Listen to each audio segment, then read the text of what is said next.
Hello my dear friend, मैं Prince आपका अपने YouTube channel study made smart पे स्वागत करता हूं। इस वीडियो में हम लोग इग्नू के इन्वायरमेंटल स्टडीज का यूनिट नंबर 5 स्टार्ट करेंगे। यूनिट नंबर 5 का नाम है फॉरेस्ट रिसोर्सेज। इस यूनिट में हम लोग बेसिकली पढ़ेंगे कि फॉरेस्ट क्या होते हैं, उनके इम्पोर्टेंस क्या होते हैं, फॉरेस्ट के साथ क्या क्या प्रॉब्लम है एंड हम लोग उसको कैसे कंजर्व कर सकते हैं। इन सारी बातों के बारे में हम लोग इस चैप्टर में पढ़ेंगे। सबसे पहले हम लोग जानते हैं कि फॉरेस्ट का मतलब क्या होता है। Forest is a large area of land covered with trees. देखिए, फॉरेस्ट एक ऐसा एरिया ऑफ लैंड है जो कि ट्री से कवर होता है। एक बात यहाँ नोटिस करने वाली है कि एक छोटे से एरिया जो कि ट्री से कवर है उसको हम लोग फॉरेस्ट नहीं बोलेंगे। कोई भी एक एरिया ऑफ लैंड फॉरेस्ट तभी कहलाएगा जब उसका एरिया लार्ज हो। ओके, सो फॉरेस्ट क्या है? फॉरेस्ट एक ऐसा एरिया ऑफ लैंड है जो कि ट्री से कवर है। ओके, नाउ अब हम लोगों को पढ़ना है कि फॉरेस्ट का और ह्यूमन का क्या रिलेशनशिप है, उनके बीच में क्या रिलेशन है उसको हम लोग समझते हैं। तो हम लोग इसको 3 स्टेजेस में डिवाइड करते हैं। बेसिकली ह्यूमंस का फॉरेस्ट के साथ बहुत ही पुराना रिलेशनशिप है। Early humans we are wanderers in the forest. जो पुराने ह्यूमंस थे, जो आदिकालीन ह्यूमंस थे, वो फॉरेस्ट में वॉन्डरर्स थे। वॉन्डरर्स मीन्स घूमने वाले।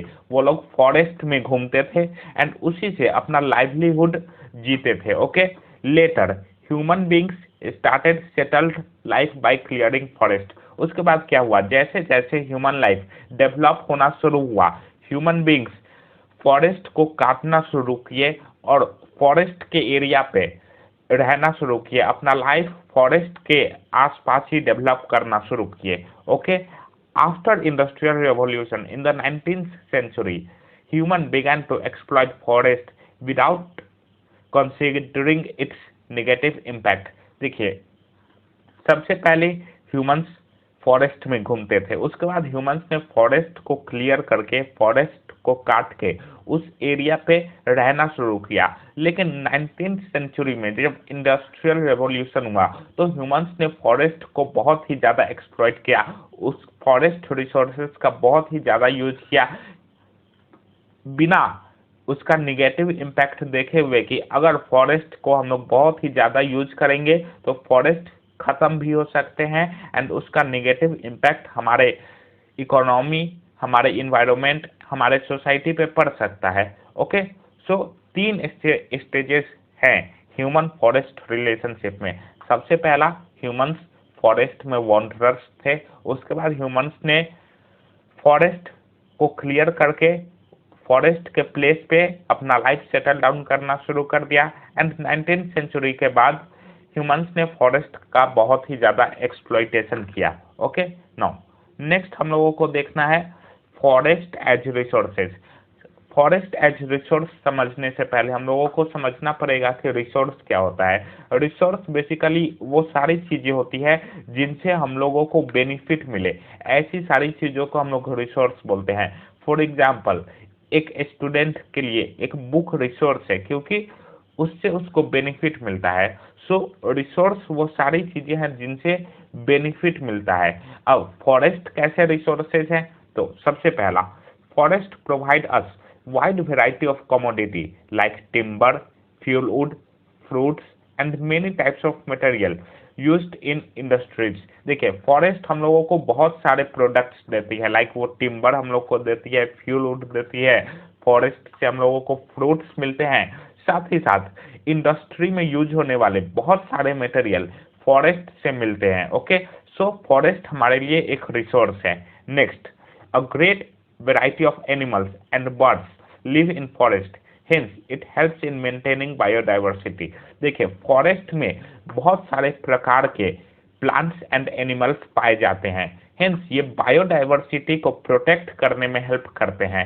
हेंस हम लोग कह सकते हैं कि फॉरेस्ट हमारे लिए रिसोर्स है क्योंकि वो बायोडाइवर्सिटी को प्रोटेक्ट करने में हेल्प करते हैं। Okay, next, forest play a major role in soil formation, water conservation and regeneration of oxygen. देखिए फॉरेस्ट एक मेजर रोल प्ले करता है सॉइल फॉर्मेशन में।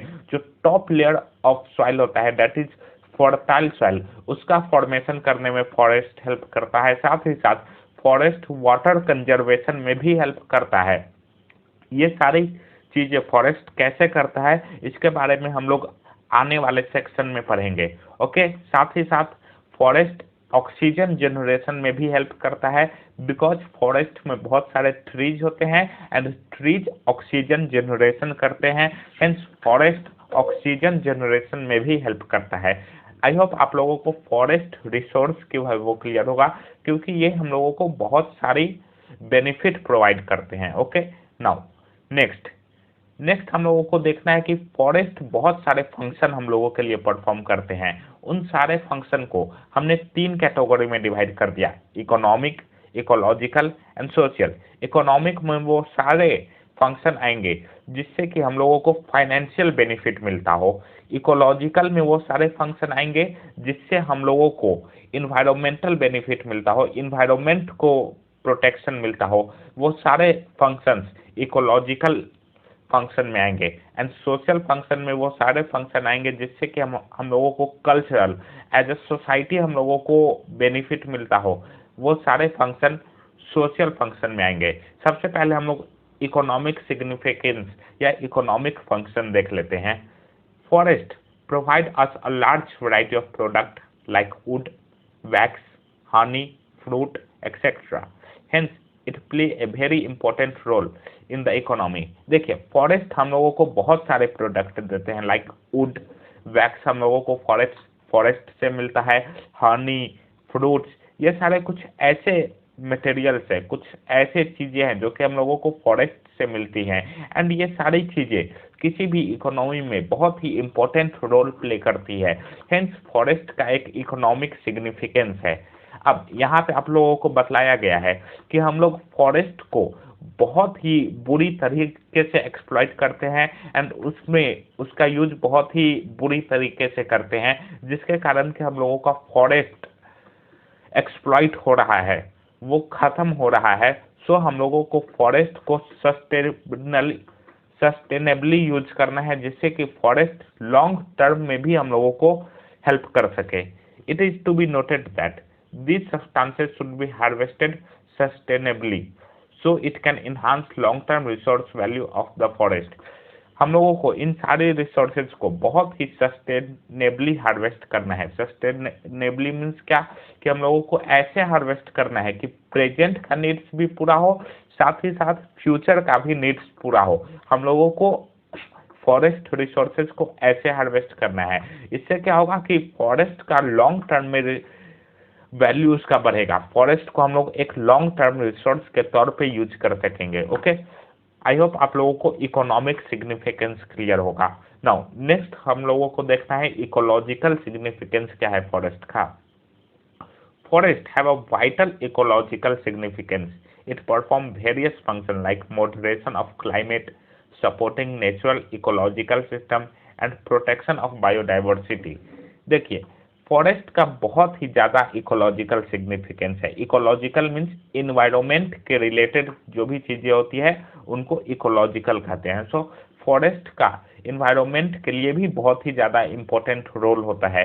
क्यों? क्योंकि फॉरेस्ट क्लाइमेट को मॉडरेट करने में हेल्प करती है।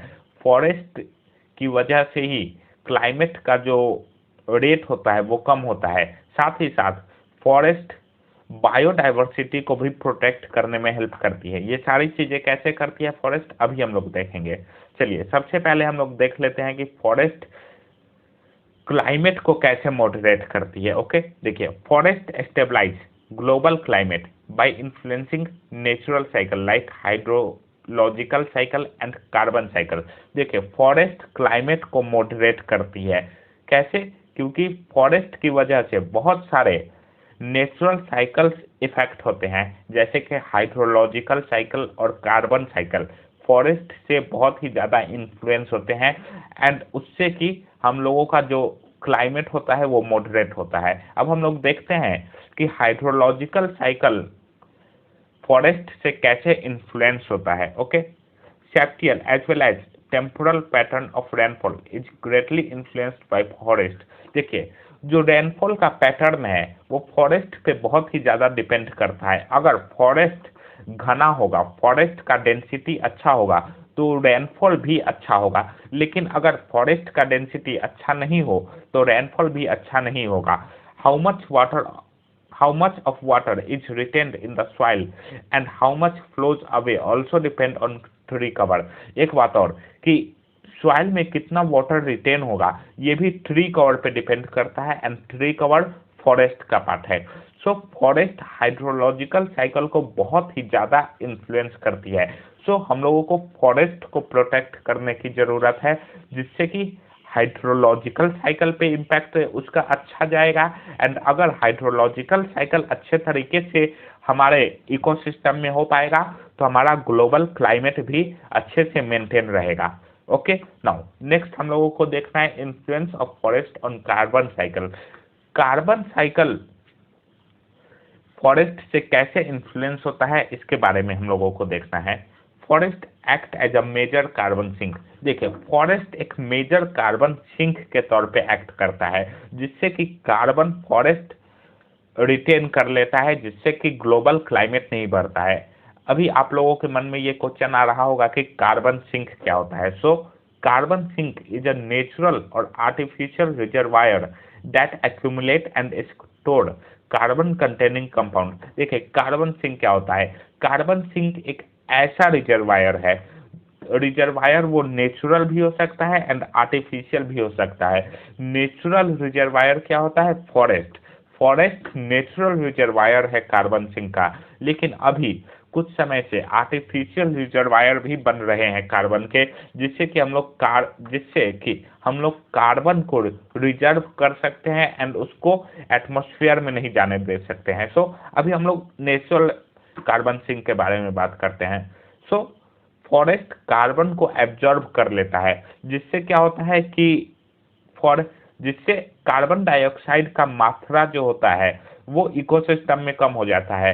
एंड एज कार्बन डाइऑक्साइड का मात्रा इकोसिस्टम में कम होता है, सो ग्रीन हाउस गैसेस का भी मात्रा कम हो जाता है, जिससे कि क्लाइमेट मॉडरेट रहता है। ओके, सो आई होप आप लोगों को ये क्लियर होगा कि हाइड्रोलॉजिकल साइकिल फॉरेस्ट से कैसे इन्फ्लुएंस होते हैं एंड कार्बन साइकिल फॉरेस्ट से कैसे इन्फ्लुएंस होते हैं, जिससे कि क्लाइमेट मॉडरेट रहता है। ओके, नाउ अभी तक हमने इकोलॉजिकल सिग्निफिकेंस में मॉडरेशन ऑफ क्लाइमेट पढ़ा।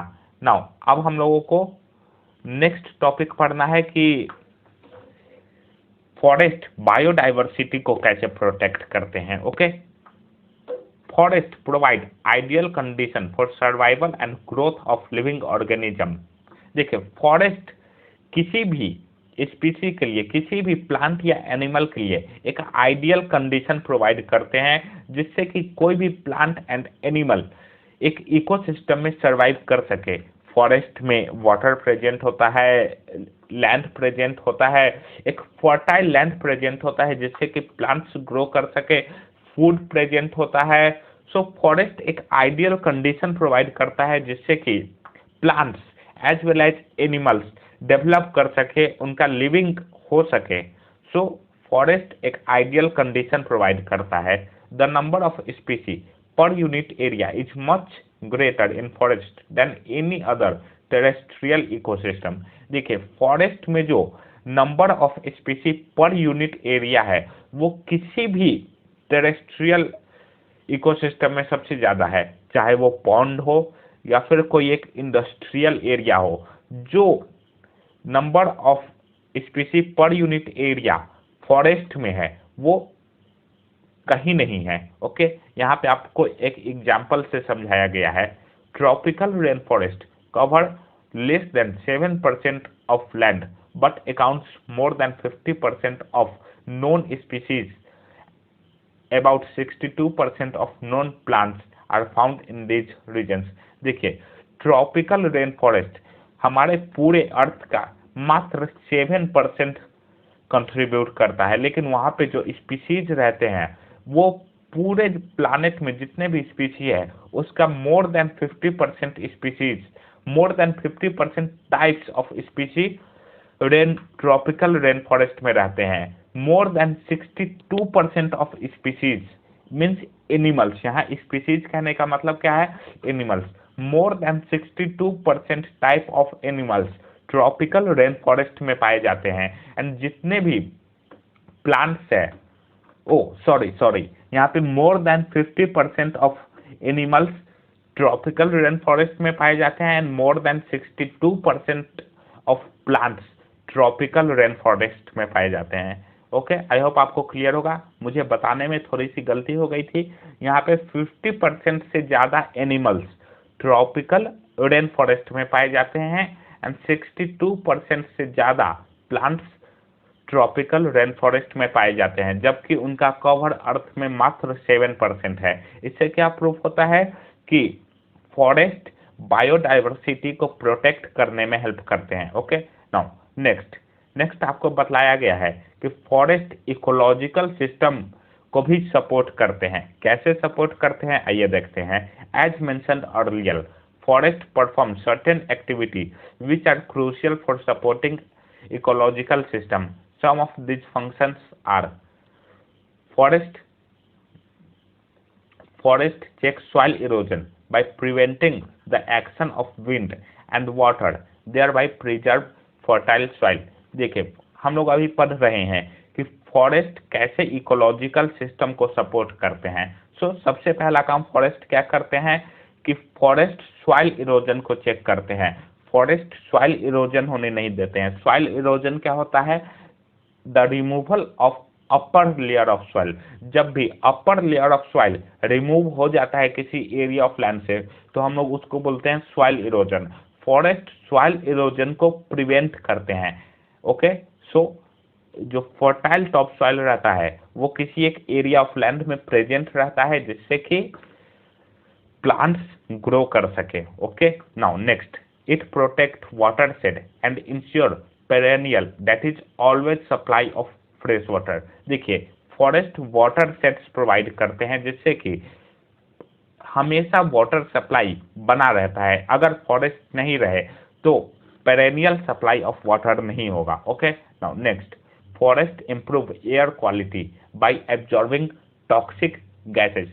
फॉरेस्ट एयर क्वालिटी को इम्प्रूव कर देते हैं। कैसे कि वो toxic gases like carbon dioxide, carbon monoxide, उनको एब्जॉर्ब कर लेते हैं। हेंस हमारे इकोसिस्टम में जो एयर क्वालिटी होता है वो इम्प्रूव हो जाता है।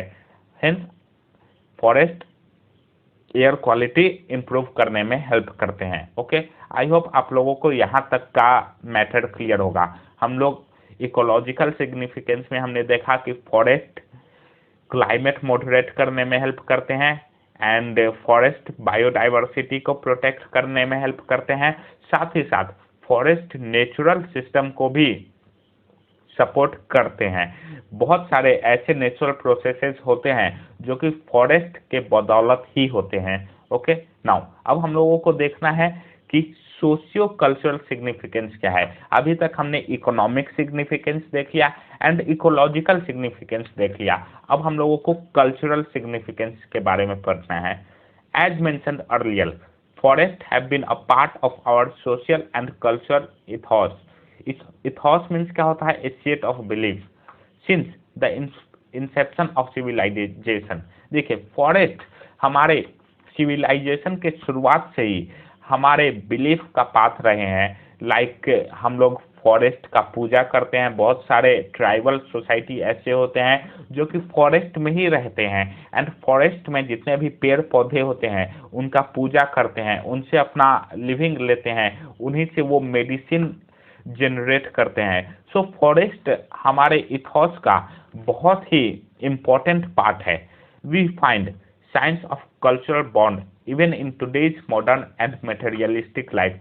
हम लोग आज के मॉडर्न लाइफ में भी देखते हैं कि फॉरेस्ट का एक कल्चरल इम्पोर्टेंस है। बहुत सारे ऐसे सोसाइटी है जिनका एक बॉन्ड बना हुआ है फॉरेस्ट के साथ, वो लोग फॉरेस्ट के बदौलत ही जिंदा है। ओके, फॉरेस्ट का कल्चर भी बहुत इम्पोर्टेंस है। ओके, आई होप आप लोगों को फंक्शन ऑफ फॉरेस्ट क्लियर होगा। बेसिकली फॉरेस्ट के 3 फंक्शन होते हैं, इकोलॉजिकल, इकोनॉमिक एंड सोशल। इन तीनों फंक्शन के बारे में हमने डिटेल में पढ़ा। नेक्स्ट वीडियो में हम लोग आगे की बातों को डिस्कस करेंगे। आई होप आपको आज का ये वीडियो पसंद आया हो। अगर वीडियो पसंद आया है तो वीडियो को लाइक और चैनल को सब्सक्राइब जरूर करें। Thank you.